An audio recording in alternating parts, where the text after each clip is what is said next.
ಇದರಲ್ಲಿ ತಯಾರಿ ಅಂತ ಏನಿಲ್ಲ. ಲಾಸ್ಟ್ ಒಂದು 9 ವರ್ಷದಿಂದ ನಾನು ಬೇರೆ ಪಕ್ಷ ಬೇರೆ ಟೈಮ್ ಪ್ರೋಗ್ರಾಮ್ ಇನ್ನು ತಯಾರಿ ಅಂತೇನಿಲ್ಲ.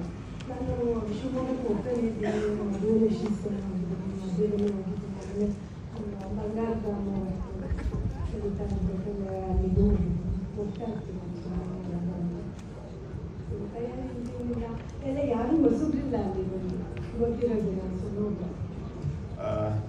ಈ ಸಲ ನಿಮಗೆ ಯಾವ ರೀತಿಯ ಆತ್ಮವಿಶ್ವಾಸ ಅಂದ್ರೆ ನಂಬಿಕೆ, ಈ ಸಲ ನಾನು ಒಳ್ಳೆ ಲೀಡ್ನಲ್ಲಿ ನಾನು ಗೆಲ್ತೀನಿ ಅಥವಾ ನಾನು ತಯಾರಿ ಮಾಡ್ಕೊಂಡಿದ್ದೀನಿ, ಈ ಸಲ ನಿಮ್ಮ ಶಿವಮೊಗ್ಗದ ಉಸ್ತುವಾರಿ ಸಚಿವರು ತಮ್ಮವರು ಒಂದು ಹೋಲ್ಡ್ ಇದೆ, ಈಗ ಆಗಿಗಿಂತ ಇದು ಒಂದು ದೊಡ್ಡ ಮಟ್ಟಕ್ಕೆ ಹೋಲ್ಡ್ ಇದೆ, ನಿಮಗೆ ಯಾವ ರೀತಿ ಭರವಸೆ ಇದೆ?